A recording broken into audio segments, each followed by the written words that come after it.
UPI पर अब tax लगेगा। क्या 2000 रुपए से ज्यादा का पेमेंट करने पर आपकी जेब से अलग से पैसा कटेगा? पिछले कुछ दिनों से सोशल मीडिया पर यही सवाल तेजी से फैल रहा है। मामला संसद तक पहुंच चुका है। सोमवार को राज्यसभा में आम आदमी पार्टी के सांसद संजय सिंह ने भी इस मुद्दे को उठाया और सरकार पर आरोप लगाया कि नए taxation and other laws amendment bill के जरिए यूपीआई ट्रांजैक्शंस पर चार्ज लगाने की तैयारी है। लेकिन दूसरी तरफ सरकार का कहना है कि आम यूपीआई यूजर से कोई ट्रांजैक्शन चार्ज नहीं लिया जाएगा। तो आखिर इस पूरे मामले की सच्चाई है क्या? सबसे पहले उस खबर को समझिए जिसने पूरा विवाद खड़ा किया। संसद ने taxation and other laws amendment bill 2026 को मंजूरी दे दी है। इसी बिल में डिजिटल पेमेंट मोड से जुड़े चार्जेस को लेकर ऐसा प्रावधान है जिसे लेकर विपक्ष सवाल उठा रहा है। संजय सिंह ने संसद में आरोप लगाया कि सरकार यूपीआई पर चार्ज लगाने की तैयारी कर रही है। उन्होंने वित्त मंत्री निर्मला सीतारमण के इस दावे पर भी सवाल उठाया कि इसका बोझ आम लोगों पर नहीं आएगा। लेकिन यहाँ एक जरूरी फर्क समझना होगा। संजय सिंह का बयान एक राजनीतिक आरोप है, जबकि यूपीआई पर आम कंज्यूमर से चार्ज लगाना फिलहाल सरकार का घोषित फैसला नहीं है। वित्त मंत्री निर्मला सीतारमण ने संसद में साफ कहा है कि कंज्यूमर्स और स्मॉल मर्चेंट से यूपीआई ट्रांजैक्शन चार्ज नहीं लिया जाएगा। यानी अगर आप किसी दुकान पर 5000 रुपए का यूपीआई पेमेंट करते हैं तो आज की तारीख में आपके खाते से 5000 के ऊपर कोई अलग यूपीआई टैक्स नहीं कट रहा है। इसके केंद्र में है एमडीआर यानी मर्चेंट डिस्काउंट रेट। आसान भाषा में समझें तो डिजिटल पेमेंट को प्रोसेस करने के लिए पेमेंट इकोसिस्टम में मर्चेंट साइट पर एक चार्ज लिया जा सकता है। अभी bank account based UPI transaction पर ऐसा एमडीआर लागू नहीं है। सरकार ने पहले भी संसद में कहा था कि यूपीआई पर ट्रांजैक्शन चार्जेस लगाने का कोई प्रस्ताव नहीं है और डिजिटल पेमेंट्स को बढ़ावा देने के लिए इंसेंटिव स्कीम भी चलाई गई है। यहीं से विपक्ष का सवाल शुरू होता है। संजय सिंह का कहना है कि अगर कानून भविष्य में डिजिटल पेमेंट्स पर चार्जेस की अनुमति देता है तो इसे सिर्फ आज के नियमों के आधार पर नहीं देखा जाना चाहिए। उनका तर्क है कि मर्चेंट पर लगने वाला चार्ज सीधे कंज्यूमर से ना लिया जाए। फिर भी कारोबारी उस अतिरिक्त लागत को अपने सामान या सेवाओं की कीमत में शामिल कर सकता है। लेकिन ध्यान रखिए, ये संभावित असर है, मौजूद यूपीआई टैक्स नहीं। अभी सरकार ने तय नहीं किया है कि आम यूपीआई ट्रांजैक्शंस पर कोई चार्ज लगाया जाएगा। तो फिर 2000 रुपए वाली बात आई कहां से? यही इस पूरे विवाद का सबसे ज्यादा कंफ्यूजिंग हिस्सा है।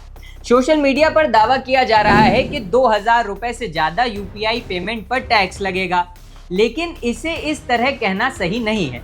2000 रुपए की सीमा और एमडीआर को लेकर अलग अलग प्रस्तावों और चर्चाओं की खबरें जरूर सामने आई हैं, खासकर बड़े मर्चेंट्स के संदर्भ में। लेकिन सरकार की मौजूदा क्लेरिफिकेशन के मुताबिक कंज्यूमर और स्मॉल मर्चेंट्स पर यूपीआई ट्रांजैक्शन चार्ज लगाने का फैसला नहीं हुआ है। इसलिए 2000 रुपए से ज्यादा का पेमेंट करते ही आपके खाते से कोई नया टैक्स कट जाएगा, ऐसा कहना तथ्यात्मक रूप से गलत होगा। अब जरा संसद में हुई राजनीतिक बहस पर वापस आते हैं। संजय सिंह ने सरकार पर आरोप लगाते हुए कहा कि ये बिल ऐसे समय में लाया गया है जब यूपीआई देश के सबसे बड़े डिजिटल पेमेंट प्लेटफॉर्म्स में शामिल हो चुका है। उन्होंने सरकार से सवाल किया कि जब यूपीआई को देश में कैशलेस इकोनॉमी और डिजिटल इंडिया के प्रमुख माध्यम के तौर पर बढ़ावा दिया गया तो अब इसके इकोसिस्टम पर किसी भी तरह का चार्ज लगाने की जरूरत क्यों पड़ रही है? सरकार की तरफ से जवाब अलग है। वित्त मंत्री का कहना है कि यूपीआई यूजर्स को कोई चार्ज नहीं देना होगा और छोटे मर्चेंट्स को भी इस तरह के किसी संभावित एमडीआर से बाहर रखा जाएगा। सरकार के मुताबिक अगर भविष्य में मर्चेंट साइड प्राइसिंग फ्रेमवर्क बनाया जाता है तो उसका उद्देश्य पेमेंट इकोसिस्टम को फाइनेंशियली सस्टेनेबल बनाना होगा, ना कि आम कंज्यूमर पर यूपीआई टैक्स लगाना। यानी तस्वीर को 3 हिस्सों में समझिए। पहली बात, यूपीआई पेमेंट पर आम कंज्यूमर के लिए कोई नया टैक्स लागू नहीं हुआ है। दूसरी बात, 2000 रुपए से ज्यादा पेमेंट करने पर सीधे आपके खाते से टैक्स कटने का कोई मौजूदा नियम नहीं है। और तीसरी बात, डिजिटल पेमेंट्स के मर्चेंट साइट चार्जेस यानी एमडीआर को लेकर भविष्य की व्यवस्था पर बहस जरूर चल रही है। यही वो हिस्सा है जिस पर सरकार और विपक्ष के बीच मतभेद चल रहा है। अब सबसे बड़ा सवाल यही है कि अगर भविष्य में बड़े मर्चेंट्स पर एमडीआर लगाया जाता है तो उसका असर आखिर कहां तक जाएगा? सरकार कह रही है कि इसका बोझ कंज्यूमर्स पर नहीं डाला जाएगा, लेकिन विपक्ष का सवाल है कि कारोबार की लागत बढ़ने पर उसका अप्रत्यक्ष असर कीमतों पर पड़ सकता है। फिलहाल इस सवाल का कोई निश्चित जवाब नहीं है, क्योंकि अंतिम चार्ज स्ट्रक्चर और उसके लागू होने की शर्तें अभी सामने नहीं आई हैं। इसलिए इस वक्त यूपीआई पर टैक्स लग गया है कहना बिल्कुल गलत होगा। सही खबर यह है कि संसद ने ऐसा कानून पास किया है जिसको लेकर डिजिटल पेमेंट्स पर भविष्य में चार्जेस की संभावित व्यवस्था पर बहस शुरू हुई है। संजय सिंह ने इसी संभावना को लेकर सरकार को घेरा है, जबकि सरकार ने साफ किया है कि आम कंज्यूमर और स्मॉल मर्चेंट से यूपीआई चार्ज नहीं लिया जाएगा। और शायद यही इस पूरी कहानी का सबसे अहम हिस्सा है। यूपीआई सिर्फ पेमेंट का माध्यम नहीं है। आज छोटे दुकानदार से लेकर बड़े कारोबार और आम आदमी तक करोड़ों लोग रोजमर्रा के लेन देन के लिए इसका इस्तेमाल करते हैं।